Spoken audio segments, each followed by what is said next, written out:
যদি আপনার স্বাস্থ্যসাথী কার্ড হয়ে গিয়ে থাকে এবং স্বাস্থ্যসাথী কার্ড হাতে পাওয়ার পর দেখছেন পরিবারে কোনো একজন সদস্যর নাম বাদ হয়ে গেছে, অর্থাৎ আপনার বাড়িতে যদি 5 জন সদস্য থাকে, 5 জনের মধ্যে 4 জনের নাম স্বাস্থ্যসাথী কার্ডে আছে, বাকি একজনের নাম নেই, তাহলে সেই সদস্যর নাম স্বাস্থ্যসাথী কার্ডে কীভাবে যুক্ত করবেন, ফর্ম কোথায় পাবেন, কীভাবে ফর্ম ফিল আপ করবেন, কী কী ডকুমেন্ট লাগবে, তার সম্পূর্ণ বিস্তারিত আজকের ভিডিওতে থাকছে। তো অবশ্যই ভিডিওটি শুরু থেকে শেষ পর্যন্ত দেখবেন। ভিডিওটি ভালো লাগলে লাইক করবেন, চ্যানেলটিকে সাবস্ক্রাইব করে পাশে রাখা বেল আইকনটি প্রেস করে নোটিফিকেশন অল করে রাখবেন, সবার সুবিধার্থে ভিডিওটি শেয়ার করবেন।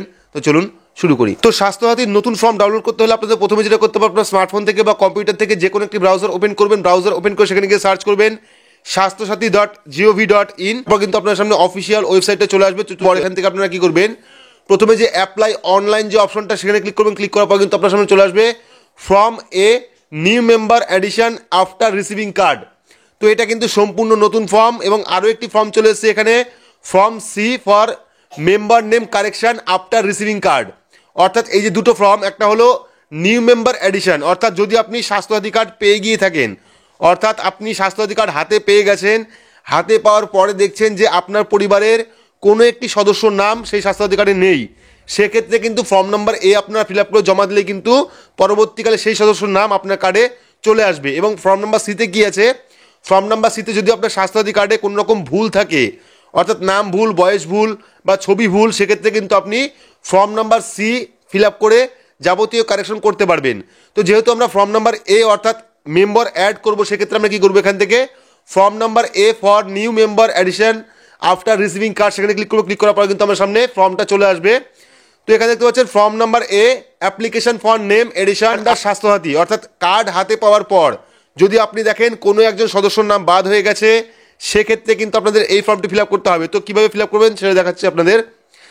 তো প্রথমে চলে এসেছে এখানে অ্যাপ্লিকেশন নাম্বার। তো অ্যাপ্লিকেশন নাম্বার দেওয়ার দরকার নেই, যেহেতু আপনাদের কাছে অ্যাপ্লিকেশন নাম্বার নেই, সেক্ষেত্রে কিন্তু আপনারা দুয়ারে সরকার ক্যাম্প থেকে অ্যাপ্লিকেশন নাম্বার পেয়ে যাবেন, এবং ডেট কিন্তু দুয়ারে সরকার ক্যাম্পে গিয়েই দিতে পারবেন। তো আর কিছুদিন পরে কিন্তু রাজ্যের প্রতিটি জেলায় শুরু হবে দুয়ারে সরকার ক্যাম্প, সেই ক্যাম্পে কিন্তু আপনারা এই ফর্মটি জমা করতে পারবেন।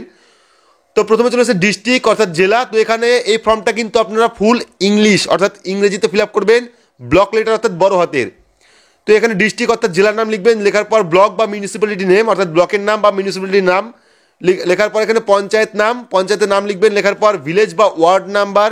তো এখানে ভিলেজ বা ওয়ার্ড নাম্বার লিখবেন, লেখার পর রেসিডেন্টাল অ্যাড্রেস অর্থাৎ বাড়ির ফুল অ্যাড্রেস, গ্রাম, পোস্ট অফিস, পিনকোড, থানা টোটাল দিয়ে, ঠিক আছে। অর্থাৎ প্রথমে গ্রাম, তারপরে পোস্ট অফিস, তারপরে থানা, তারপরে পিনকোড, টোটাল অ্যাড্রেস দেবেন। অ্যাড্রেস দেওয়ার পর নেম অফ বেনিফিশিয়ারি, ঠিক আছে।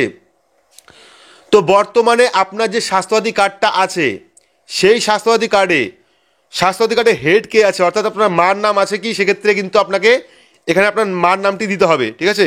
অর্থাৎ স্বাস্থ্যসাথী কার্ডে যার নামটি থাকবে, যে প্রধান, তার নাম কিন্তু এখানে লিখতে হবে। লেখার পর ফাদার্স নেম অর্থাৎ যিনি স্বাস্থ্যসাথী কার্ডে প্রধান আছেন তার বাবার নামটা লিখবেন। লেখার পর এখানে ইউআরএন নাম্বার। তো ইউআরএন নাম্বার বলতে যেটা হয় সেটা হলো স্বাস্থ্যসাথী কার্ডের যে 17 ডিজিটের যে নাম্বারটা, অর্থাৎ স্বাস্থ্যসাথী কার্ডের নিচে দেখবেন 17 সংখ্যার একটি নাম্বার আছে, সেই নাম্বারটা কিন্তু এখানে দিতে হবে, অর্থাৎ সেটাই হলো ইউআরএন নাম্বার। তো সেই ইউআরএন নাম্বার লিখে দেবেন। লিখে দেওয়ার পর এই যে নিচের যে ফর্মটা, এটাই কিন্তু আপনাদের মূলত ফিল আপ করতে হবে। তো এখানে ফিল আপ করার বিষয়টা কি আছে, আপনার বাড়ির যে সদস্যর নাম এখনো পর্যন্ত স্বাস্থ্যসাথী কার্ডে ওঠেনি বা নতুন কোনো সদস্য যুক্ত হয়েছে আপনার পরিবারে, সেক্ষেত্রে কিন্তু সেই সব সদস্যর নাম, যাদের নাম স্বাস্থ্যসাথী কার্ডে আছে তাদের নাম নয়, যারা স্বাস্থ্যসাথী কার্ড থেকে বাদ হয়ে গেছে বা স্বাস্থ্যসাথী কার্ডে নাম ওঠেনি তাদের নাম কিন্তু এখানে লিখতে হবে। তো এখানে দেখতে পাচ্ছেন পরিবারের সেই সকল সদস্যের নাম লিখুন যাদের নাম অন্তর্ভুক্ত করতে হবে, অর্থাৎ যাদের স্বাস্থ্যসাথী কার্ডের নাম নেই তাদের নাম কিন্তু বসাতে হবে। তো এবার প্রথমে সিরিয়াল নাম্বার 1। তো আপনারা কিন্তু এক ফর্মের মধ্যে 10 জন সদস্যর নাম অ্যাড করতে পারবেন। তো যে সদস্যর নাম আপনার স্বাস্থ্যসাথী কার্ডে ওঠেনি সেই সদস্যর নাম লিখবেন। লেখার পর সেক্স অর্থাৎ মেল না ফিমেল, যদি মেল হয় সেক্ষেত্রে এম লিখবেন, যদি ফিমেল হয় সেক্ষেত্রে এফ লিখবেন। লেখার পর এজ অর্থাৎ আধার কার্ড দেখে ডেট অফ বার্থ দেখে কত বছর বয়স হচ্ছে আপনার, 28 না 30 না 32 না 34 না 40 না 42, সেটা লিখবেন। লেখার পর রিলেশন অর্থাৎ পরিবারের প্রধানের সাথে তার রিলেশন কী আছে সেটা লিখবেন। স্ত্রী হতে পারে বা স্বামী হতে পারে বা বাবা হতে পারে বা ডটার হতে পারে বা সন হতে পারে, লিখে দেবেন। লেখার পর মোবাইল নাম্বার লিখবেন। লেখার পর খাদ্যসাথী নাম্বার অর্থাৎ রেশন কার্ডের নাম্বার সেই ব্যক্তির। লেখার পর আধার কার্ড নাম্বার। তো এখানে কিন্তু ডিটেলসটা যিনি নতুন মেম্বার অ্যাড হবেন তার ডিটেলস কিন্তু দিতে হবে, অর্থাৎ member name, sex, age, relation mobile number, Khadya Sathi number অর্থাৎ রেশন কার্ড নাম্বার এবং আধার কার্ড নাম্বার। তো এইভাবে কিন্তু আপনি একটার পর একটা মেম্বার অ্যাড করতে পারবেন। অর্থাৎ যদি আপনার পরিবারে নতুন কোনো সদস্য যোগ হয় সেক্ষেত্রে কিন্তু আপনি এই ফর্মের মাধ্যমে যোগ করতে পারবেন। তো এখানে চলেছে বেনিফিশিয়ারি সিগনেচার, অর্থাৎ যিনি স্বাস্থ্যসাথী কার্ডে প্রধান আছেন, অর্থাৎ যার নাম স্বাস্থ্যসাথী কার্ডে আছে প্রধান, তার কিন্তু একটি সই লাগবে বা টিপসই। ঠিক আছে, টিপসই করে দিলে কিন্তু যাবতীয় ফর্ম আমাদের ফিল আপ হয়ে গেল। এখানে কিন্তু আর ফিল আপ করার কোনো দরকার নেই।